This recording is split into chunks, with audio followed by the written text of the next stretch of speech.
विद्यार्थी हे शिक्षणापासून वंचित राहतात का? त्यांना शिक्षण मिळू शकत नाही? आज शाळा गावोगावी पोहोचल्या, कॉलेज प्रत्येक 15 किलोमीटरवर कॉलेज आहे आणि तरी देखील काही विद्यार्थी हे शिक्षणापासून वंचित राहतात. कुठेतरी कंपल्सरी शिक्षण हे झालं पाहिजे असं मानणारा मी.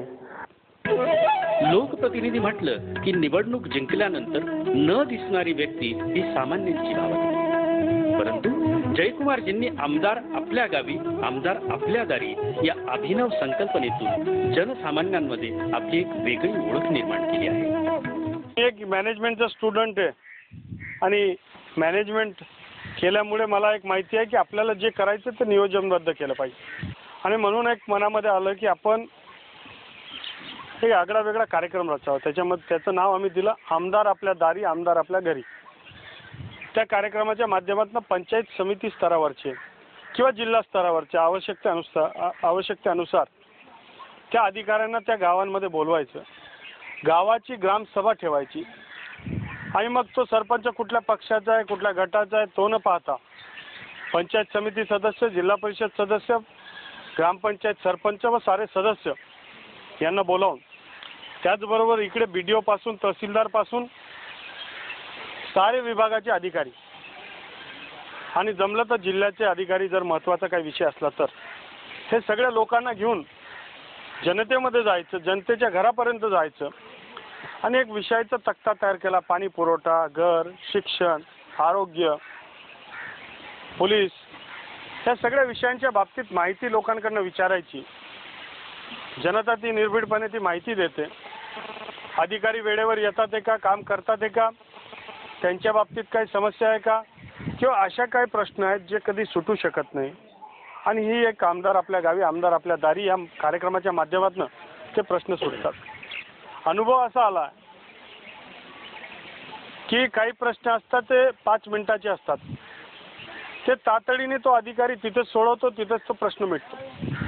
काही प्रश्न असतात ते मीटिंग संपल्यावर तो अधिकारी फोन करतो, 1-2 दिवसामध्ये ते सुटतात. आणि काही प्रश्न असतात ते धोरणात्मक असतात, मोठे असतात, महत्त्वाचे असतात.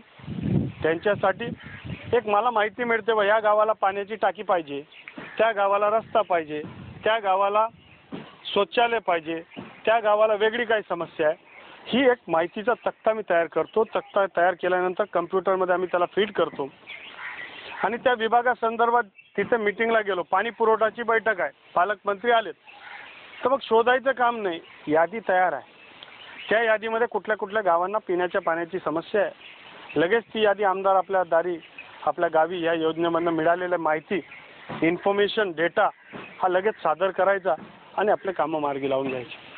लोकशाहीमध्ये लोकांसाठी चालणारं सरकार, लोकांसाठी काम करणारे कर्मचारी, लोकांसाठी काम करणारे अधिकारी आणि लोकप्रतिनिधी हे लोकांसाठी आहे, लोकांच्या घरापर्यंत पोहोचतील ही या कार्यक्रमामधली संकल्पना आहे. म्हणून आमदार आपल्या गावी आमदार आपल्या दारी हा लोकांचा आवडता कार्यक्रम आहे. शिंदखेडा हा राज्यातील सर्वात मागासलेला आणि दुष्काळग्रस्त भाग अशी ओळख असलेला परिसर, परंतु या भागात नव्या उमेदीच्या नेतृत्वामुळे आणि संघटित झालेल्या युवा शक्तीमुळे विकासाची चक्र गतिमान होऊ लागली. ग्रामविकासाच्या अनेक नवनवीन योजना या भागात राबवल्या जात आहेत. या भागातील मानव विकासाचा निर्देशांक उंचावावा या उद्देशानं महाराष्ट्र मानव विकास मिशन या प्रकल्पात ही शिंदखेडा तालुक्याचा समावेश झाला आहे. त्याचबरोबर शिंदखेडा तहसील कार्यालयाची होऊ घातलेली प्रशासकीय इमारत, दोंडाईचा शहरातील अहिल्यादेवी शॉपिंग कॉम्प्लेक्स, उपजिल्हा रुग्णालय अशी अनेक शहर विकासाची कामंही जयकुमारजींच्या कार्याची पावतीच म्हणावी लागेल. ग्रामीण भागाचा विकास साधत असताना शेतीला विसरून कसं चालेल? आजच्या आधुनिक भारताचा शेतकरी हा आधुनिकतेची कास धरणारा, नवतंत्रज्ञानाचा अवलंब करणारा, जागतिकीकरणाशी स्पर्धा करणारा, त्याचबरोबर उच्च शिक्षित असावा असं जयकुमारजींना वाटतं. तसं तर आपली मूळ संस्कृती आणि परंपरा ही शेतीचीच आहे आणि भारत हे ग्रामीण भागात जगतं. शेती हीच आपला मूळ व्यवसाय. किती उद्योग आले, किती धंदे आले, किती शिक्षण घेतलं तरी शेतीपासून दूर आपल्याला जाता येणार नाही, हे आपल्या सगळ्यांनी ध्यानात ठेवलं पाहिजे. ग्रामीण अर्थव्यवस्था असो की जगाची अर्थव्यवस्था ही मूळ याचा पाया हा अन्नधान्यांवर आणि शेतीवर आहे असं माझं म्हणणं आहे. मग आपल्या सगळ्या तरुणांना, ज्या आपल्या भारत देशामध्ये आज सर्वात जास्ती तरुण आहे, 2020 मध्ये सर्वात तरुण म्हणून आपला देशची ओळख होणार आहे. त्या तरुण देशामध्ये तरुण शेतकरी, प्रगतिशील शेतकरी, कमी पैशामध्ये, कमी जमिनीमध्ये जास्ती पिकवणारे असे शेतकरी निर्माण व्हावं अशा प्रकारची इच्छा माझी सुद्धा आहे आणि मी सुद्धा त्याच्यामध्ये मोडावं. आणि मग शेतीशी आपण आपली जी नाड जुळली, आपलं जे नातं आहे ते नातं आपण कायम ठेवलं पाहिजे असं माझं म्हणणं आहे. तरुण हे ॲग्रेसिव्ह आणि स्मार्ट शेतकरी झाले पाहिजे असं माझं म्हणणं आहे. आणि त्याच्यासाठी आम्ही आमच्या छोट्याशा गावामध्ये BSc ॲग्री याचा कोर्स आम्ही सुरू केला आहे. शेतकी शाळा काढली आणि 150 एकरचं फार्म आम्ही तयार करून नवीन आधुनिक शेतकरी, स्वाभिमानाने जगणारा शेतकरी, हा अशा प्रकारचा शेतकरी तयार करण्याचं आम्ही काम करतोय. शिक्षित, जागृत, स्मार्ट, विचारवंत, प्रोग्रेसिव्ह असा पुढचा भारताचा शेतकरी असेल, पुढचा भारताचा तरुण असेल असा विश्वास आहे. ते निर्माण करण्याचं काम पुढच्या काळामध्ये करूया आणि म्हणून मी देखील एक चांगला शेतकरी पुढच्या काळामध्ये बनण्याचा प्रयत्न करत राहील. समाजकारण आणि व्यवसाय हे दोन विभिन्न पैलू, परंतु समाज हिताच्या जाणीवेतून उभारलेले उद्योग हे देशाचे भवितव्य घडवू शकतात हे बऱ्याच अंशी सिद्ध झालेलं आहे. परदेशात बिझनेस मॅनेजमेंटचं शिक्षण घेऊन शिक्षणाचा उपयोग आपल्या मागासलेल्या भागाचा विकासाकरता व्हावा या उद्देशानं शेतमालावर आधारित असलेल्या आपल्या पारंपरिक उद्योगाची धुरा देखील त्यांनी समर्थपणे सांभाळली आहे. आनंद असा होता की दादासाहेबांनी हा व्यवसाय आणि उद्योग सुरू करत असताना काही वेगळं न करता शेतकऱ्यांशी रिलेटेड म्हणजे ॲग्री बिझनेस आम्ही सुरू केलेला आहे. आणि एकेकाळी इथे एकही क्विंटल मकीचा उगवायचा नाही, फक्त गायींच्या चाऱ्यासाठी मकीचा उपयोग व्हायचा. परंतु आज आम्ही बघतो की आमच्या या परिसरामध्ये या 300-400 किलोमीटरच्या क्षेत्रामध्ये, मग आमचं 40 गाव असेल, सिल्लोड असेल, तिथपर्यंत मकीचा पेराव खूप वाढला आहे. आणि ती बिझनेस डायरेक्टर म्हणून काम करत असताना हे उद्योग क्षेत्र वाढलं पाहिजे. नवीन प्रोडक्ट्स इथे, प्रोडक्ट लाईन इथे यायला पाहिजे. नवीन टेक्नॉलॉजीच्या माध्यमातून आम्ही हे सगळं काम केलं पाहिजे आणि ते काम माझ्याकडे असतं ते मी करतो. खरं तर समाजकारण आणि उद्योग हे दोघेही फील्ड्स एकाच नाण्याच्या दोघी बाजू आहेत असं म्हटलं तरी चालेल आणि हे दोघेही बॅलन्स करण्याचा मी प्रयत्न करतो. ग्रामीण भागातील युवकांना शिक्षणाबरोबरच क्रीडा क्षेत्रातील विविध दालनं खुली व्हावी, आपले पारंपरिक खेळांची जोपासना व्हावी, येणारी पिढी सुदृढ आणि निरोगी घडावी या उद्देशानं जयकुमारजींनी खेळाला विशेष महत्त्व दिलं. युवकांना डॉक्टर बना, इंजिनियर बना, IAS अधिकारी बना, हे बना, ते बना, हेच आपण नेहमी त्यांना सांगत असतो. पण मला असं वाटतं की जर आपल्याला एक शक्तिशाली देश बनायचा असेल, एक निरोगी भारत निर्माण करायचा असेल, तर इंजिनियर असला पाहिजे, डॉक्टर असला पाहिजे, अधिकारी असला पाहिजे. परंतु तो आज जो अधिकारी आहे तो डायबिटीज, BP, हायपरटेन्शन, डिप्रेशन या सगळ्या गोष्टींनी ग्रासलेला आहे. आणि म्हणून पुढच्या काळामध्ये मला असं वाटतं की जो नवीन भारत निर्माण होईल त्याच्यामध्ये खेळाडू सुद्धा पाहिजे, आपल्या शरीरावर प्रेम करणारे पाहिजे, योगा करणारे पाहिजे. आणि मग आमची जय हिंद मित्र मंडळ जी आहे, माझी जी सेवाभावी संस्था आहे, याच्या माध्यमातून दोंडाईच्यामध्ये आम्ही दोंडाईच्या रावल 11 अशी नावाची फुटबॉल टीम तयार केली. आणि ग्रामीण मुलं जी आहेत, ज्यांच्याकडे कोणाकडे बूट नाही, कोणाकडे काय नाही, परंतु फुटबॉलची आवड त्यांच्यामध्ये निर्माण झाली आणि आमची एक टीम आहे, ती फार चांगली खेळते सुद्धा.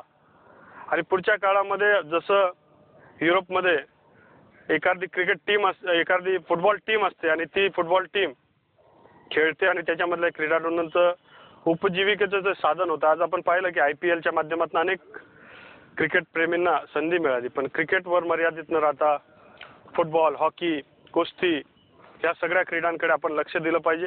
इतकंच नव्हे तर सांस्कृतिक कार्यक्रमांकडे सुद्धा. कोणाला गाता येतं, कोणाला भजन म्हणता येतं, कोणाला गीत म्हणता येतं, कोणाला नाचता येतं, कोणाला लेझिम करता येतं, तर या सगळ्या गोष्टींची परंपरा ही चालू ठेवली पाहिजे. नाही तर 10-20 वर्षानंतर आपल्याला डिस्को डान्सचं येऊन जाईल, पण लेझिम लोक विसरून जातील. आणि ते सुद्धा आपल्याला टिपरी डान्स हे आमच्याकडचं आदिवासी भागातलं फार फेमस डान्स आहे. या सगळ्या गोष्टींना जिवंत ठेवण्याचं काम आमची सेवाभावी संस्था करत असते. सतत क्रियाशील सकारात्मक दृष्टिकोन आणि नाविन्याचा ध्यास असलेले जयकुमार रावल हे आजच्या तरुणांना प्रेरणादायी आहे. युवा पिढीशी संवाद साधताना ते म्हणतात, आपण पाहतो की आज युवा भारतामध्ये छोट्या छोट्या गोष्टीमध्ये लोक लगेच अपयश, थोडं काय झालं की लगेच त्यांना असं वाटतं की सगळं काही संपलं. अनेक गोष्टी आपल्या बाजूनी घडतील, अनेक गोष्टी मनाच्या विरुद्ध देखील घडतील, परंतु आपलं सातत्य, आपलं प्रामाणिकता, आपली मेहनत याच्यामध्ये कधी आपलं कमी पडलं नाही पाहिजे. आणि मला असं वाटतं की जीवनामध्ये या साध्या गोष्टी आहेत, काही नवीन गोष्टी नाहीत, परंतु आपली प्रामाणिकता, आपली मेहनत आणि आपलं सातत्य हे कायम चालू ठेवलं पाहिजे. यश नेहमीच आपल्या बाजूने राहील असं माझं म्हणणं आहे.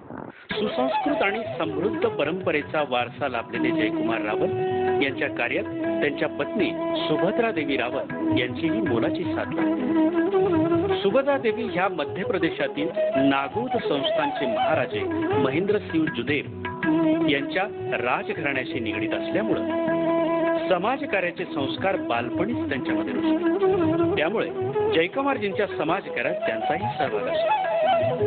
जयकुमारजींच्या मातोश्री नयन कुंवरताई यांना देखील आपला पुत्र करत असलेल्या समाजकार्याचा अभिमान वाटतो.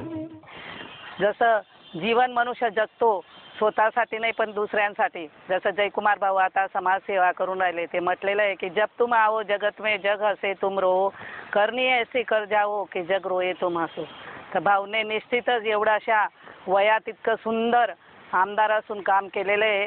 आणि असेच देवांचे आणि आईवडिलांचे आशीर्वाद आहेत की ते खूप मोठे व्हावं आणि ह्या देशाचे समाजसेवा, राजकारण खूप चांगल्या रीतीने करावं, गोरगरिबांवरती प्रेम करावं, लोकांचे काही दुःखी लोकांचे आसू पुसावे आणि सर्वांचे श्रेष्ठ काम करून चांगले आशीर्वाद घ्यावे. सन 2020 हा काळ युवकांचा काळ आहे. The American council of young political लीडर्सच्या संस्थेने भारत आणि पाकिस्तान देशातून तरुण लोकप्रतिनिधींचा अभ्यास दौरा आयोजित केला. या पथकाचं नेतृत्व करण्याची संधी जयकुमार यांना मिळाली. महाराष्ट्रातील सर्वपक्षीय तरुण आमदारांच्या युथ फोरमचेही ते मुख्य समन्वयक आहेत. जगातील सर्वाधिक युवा हे भारतात आहेत, त्यामुळे ओघानेच देशाच्या विकासाची धुरा तरुणांच्या हातात आहे. जयकुमारजींनी देखील आपल्या भागाच्या विकासासाठी अनेक स्वप्न बघितले आहेत आणि त्यांचं त्याच दिशेने मार्गक्रमण देखील सुरू आहे. जवळच विक्रणला एक थर्मल पॉवर स्टेशन येते. 3300 मेगावॅटचं जवळपास 21,000 कोटी रुपयाचं थर्मल पॉवर स्टेशन जवळच्या काळामध्ये आम्ही लवकरात लवकर सुरू करणार. सोलारची सिटी देखील इथे आम्ही आणतोय. जवळपास 1500 कोटीचं जगामध्ये सर्वात मोठी सोलार सिटी ही माझ्या मतदारसंघामध्ये माळमाथ्या भागामध्ये येणार आहे. पवन ऊर्जाच्या माध्यमातून ऊर्जा निर्माण करण्याचं काम आमच्याकडे होत आहे. आणि एकंदरीत ऊर्जाचे स्रोत झाले तर नळडाण्यामधली आमची MIDC याला चालना मिळेल. छोटे मोठे उद्योग तिथे होऊ शकतील. उद्योग तिथे आले तर रोजगार देखील आमच्या मुलांना मिळाला पाहिजे, परंतु स्किल्ड रोजगार मिळाला पाहिजे. आणि म्हणून त्या दृष्टिकोनातून त्यांचं प्रशिक्षण करून घेणं, त्यांना शिक्षण देणं, त्याच्यासाठी 2-3 ठिकाणी शैक्षणिक संकुल आम्ही तयार करतो. शिंदखेडा हे नगरपंचायत झालं पाहिजे, हे माझं स्वप्न आहे, माझा संकल्प आहे. जिंदगी की उड़ान अभी बाकी है, असली इम्तिहान तो अभी बाकी है. अभी तो नापी है मुट्ठी भर जमीन, सारा आसमान अभी बाकी है.